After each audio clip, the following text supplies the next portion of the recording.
કાલ કીટી પાર્ટીમાં પ્લાન કેવો સરસ થયો, વેકેશનનો મજા આવી જશે. આવીશ ને તું? મેં તો બધું ડિસાઈડ કરી લીધું છે અને કાલ રાત્રે આવીને સીધું લિસ્ટ બનાવી દીધું છે. દુબઈ ફરવા જવું છે ને આપણે, મજા જ આવશે. ઓલી મારે તો છે ને ઓલું રણમાં ઓલું નથી, ઓલું સ્કૂટર ચાલે એ ચલાવવું છે. હા, અને ઓલું માથે અહીંયા આમ બધું બાંધવું છે, ઓલું ઓલા બધા કાંગરીવાળાનો રૂમાલ બાંધે એ બાંધવું છે ને, સોનાનું બધું અહીંયા આવે છે, ખબર છે? એવું બધું કરવું છે મારે તો. અને મેં તો તારા જીજાજીને કહી જ દીધું છો.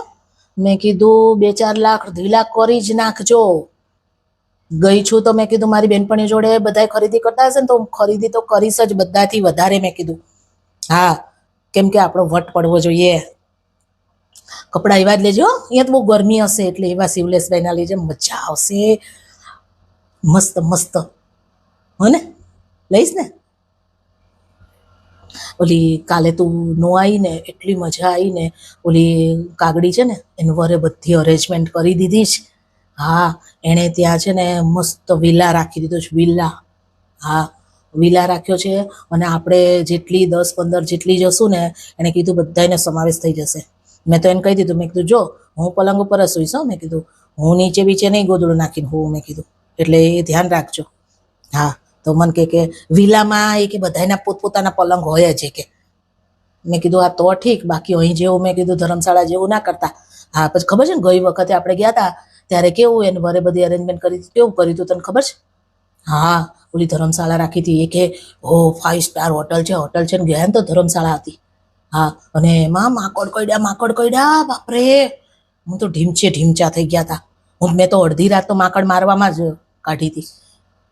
આ વખતે તો માકડની દવા હારે જ લઈ લેવી છે.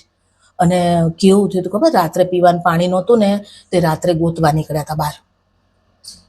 તો ક્યાંય કુલર નહીં ને પછી એક માટલું, ઓલી કોઠી ના હોય લાંબી મોટી એવી કોઠી ભરેલી હતી. સી ખબર કે દિવસની ભરી હતી, પણ તરસ લાગી હતી તો પછી એમાંથી પાણી લઈને પીધું હતું.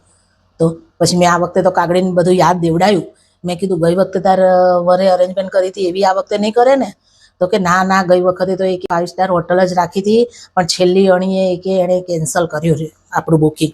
એટલે પછી તાર જીજાજીએ જે મળ્યું ને એ મેં જે મળ્યું તે ધર્મશાળા મળી, બીજી 5 સ્ટાર હોટલ ના મળી. મેં કીધું રૂપિયા તો અડધા લીધા હતા 5 સ્ટાર હોટલનો કઈ. એટલે મેં તો બધું સંભળાવી દીધું. એટલે આ વખતે તો હરખી રીતની સકંજામાં આવી છે એટલે હરખું જ કરશે બધુંય. મજા આવશે હો, બહુ જ મજા કરવી છે, એવી મજા કરવી જ. અને આ બધા હશે નહીં આપણા ઘરવાળા, એટલે તો મજા આવશે. કોઈનું કંઈ લપ જ છપ્પન જ નહીં. આપણે 15-20 જણા જે હશું એટલી લેડીઝ જ, એટલું લેડીઝ ગ્રુપ જવાનું છે. પણ ઓલી બે આવવાની છે ને એ બાજશે હારી, બે બોલતી નથી ને એટલે કાંઈ એવું કરીએ અહીંયા એને મનામણા કરાવી નાખીએ. અને બાજે ને તો જ્યાં બાજે ને અહીંયા મૂકીને આવતું રહેવાનું, આપણે ગાડીમાં બેસવાનું. મેં તો કાગડીને કીધું છો, મેં કીધું જો એરપોર્ટે ઉતરીએ ને અહીંથી એરપોર્ટે જવા માટે ગાડી, અહીંયા એરપોર્ટે ઉતરીએ ને એટલે ત્યાં મેં ગાડી આવી જવી જોઈએ. હું રિક્ષામાં નહીં બેસું. અને પછી મેં કીધું જો ત્યાં ગાડી અહીંયા આપણને ઉતારી દે ને રિસોર્ટે, ત્યાંથી મેં કીધું જ્યાં જવું હોય ને ત્યાં હું બહાર પગ મૂકું ને એટલે ગાડી હાજર હોવી જોઈએ. એટલું અરેન્જમેન્ટ પાક્કું કરવું હોય તો મેં કીધું તારી જોડે આવું છે. મન તો એને લઈ જ જવી હોય, તને તો ખબર જ છે. એટલે પછી હા પાડીએ કે હા તું તાર ચિંતા કરમાં, તું કહીશ ને એવું જ અરેન્જમેન્ટ કરીશ. એટલે આપણે તો પાક્કું છે ઉપડ્યા દુબઈ. એ બાઈ આટલું બધું હરખામાં ઓલી કાગડીનો ફોન નો આવ્યો તને? ખબર નથી તને કઈ? કીટી પાર્ટીમાંથી ઘરે ગયા ને તો 5 જણા ફસકાઈ ગયા.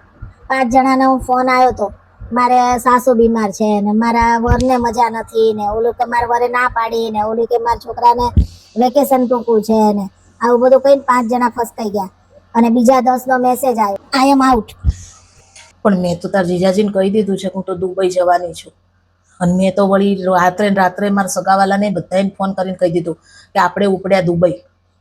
હવે તને આટલી શું ઉતાવળ હાલી નીકળી હતી? પણ અલી ઉતાવળ તો હોય જ ને. બીજા કોઈ આપણને એમ કે અમે આમ ફરવા જવાના છીએ એ પહેલા આપણે જાણકારી બધાને આપી દેવાય ને. મેં તો સ્ટેટસે દુબઈનું મૂકી દીધું છે રાત્રે વોટ્સઅપ ઉપર, ઇન્સ્ટા ઉપર સ્ટોરી મૂકી દીધી, ફેસબુકમાં સ્ટોરી મૂકી દીધી. હા, ન્યૂ રીલ કરીને અને અમે તો રીલ બનાવવાનું ચાલુ કરી દીધું. પેકિંગ કરીએ ને એનું ભારે કર્યા. તો જીવનમાં આટલું ટેન્શન લઉં છું તોય મારું હારું એટેક તો દૂરની વાત, હારે બેભાને નથી થતી. ક્યાંક હું અમર તો નથી થઈ ગઈ ને? પેટમાં બહુ દુખે છે, આફરો ચડ્યો હોય ને એવું લાગે છે. લાવ કેમ શું થયું? સી ખબર. એ આ ગામડામાં છે ને ભેંસને કે પાડાને કે બળદને ચડે ને એને આફરો કહેવાય, માણસ ચડે ને એને ગેસ થયો કહેવાય. આ સુરત પસા કાકા ત્યાં લગ્નમાં ગયા હતા ને, તો ત્યાં એટલો આગ્રહ કરીને એને ખવડાવ્યું છે ને, ત્યાં આવીને ત્યારની પેટમાં એવી વીંટ આવે રાખે છે ને. હાચન કેટલી દવા લીધી, પેલું સંચળ તીખા ને સોડા ને એટલું પીધું તોય હરખું ન થતું. મારથી છે ને ભૂલમાં પસા કાકાને વહુને એમ કહેવાય ગયું કે તમારા સુરતનો લોચો મને બહુ જ ભાવે, બહુ સરસ હોય. અને હતોય સરસ હો બાપા. લગ્ન કર્યા, એવા લગ્ન કર્યા, તે એમાં તો મને લોચો ખવડાવીને મારા શરીરના લોચા કાઢી નાખ્યા. પણ સંબંધ તો રાખે જ ને, આગ્રહ કરે જ ને. તો કાકા ગામડેથી ગયા ને સુરત, એની બાએ પૈસા આપ્યા હતા ટિકિટના. ઓહો, હો, બાએ બહુ રાખ્યું હતું ત્યારે. હે પસા કાકાને ક્યાં સુરત જવાની ટેવ નથી. બાએ પછી પૂછીના પૈસા આપ્યા હતા, એમ ગયા છે. પછી ત્યાં જઈને બહુ બે પાંદડા થયા, બહુ સુખી ગયા ત્યાં છોકરાઓને બધા કામ કરીને. એટલે બહુ રાખે છે અત્યારે આપણું. હા, બહુ હાચવ્યા હો પસા કાકા. આપણે ગયા ને તરત જ આપણી ગાડી ગઈ ને, અને તરત વહુ ને દીકરો ને બધા આવો આવો આવો આવો કરતા હતા. અને પછી પસા કાકાએ કહી દીધું કે જો આ દીકરો ને વહુ ને આવ્યા છે ને છોકરાઓને, એને સ્પેશિયલ ઉતારો આપો ને હાચવવાના છે પુષ્કળ, ધ્યાન રાખજો એનું, એવું કીધું હતું. અને આગ્રહ કરી જમવામાં બધે તમે જોવો તો પહેરામણીએ સરસ કરી હો. પસા કાકા રખાવટમાં જ એવા ને એવા છે. હા. ગામડાનું કેટલું ધ્યાન રાખે છે. આટલા રૂપિયા થયા પણ પસા કાકાની રખાવટ એટલે રખાવટ હજી ભૂલ્યા નથી.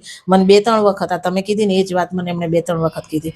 બેન રૂપિયો નહોતો અમારી પાસે, પણ તમારા બાએ છે ને મને ટિકિટના પૈસા આપ્યા હતા અને હારે ખિસ્સામાં એ રૂપિયા નાખ્યા હતા આમ મુઠ્ઠી વાળીને. કે પછી એ કે મને કીધું તું તું ચિંતા કરમાં, જા તું તાર કમાઈ આવ સુરત જઈને.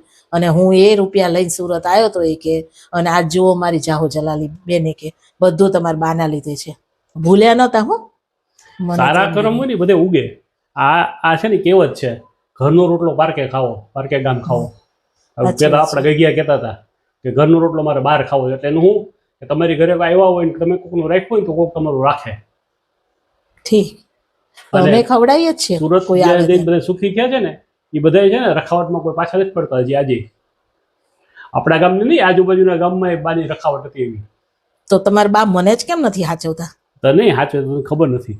હા, મારી મમ્મી આટલું કરે ને તો તરત જ ઉલળી હાલો છો.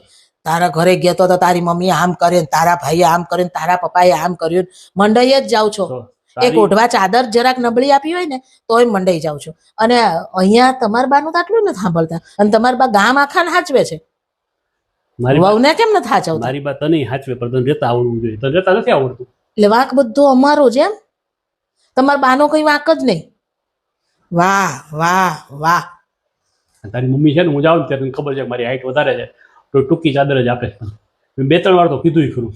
એ બજારમાં મળતી હોય ને એ ચાદર તમને આપે. એ કઈ અહીંયા બનાવવા નથી બેસતી ઘરમાં ચાદરો. તમે તાડ જેવા થઈ ગયા આવા તો એમાં એ શું કરે?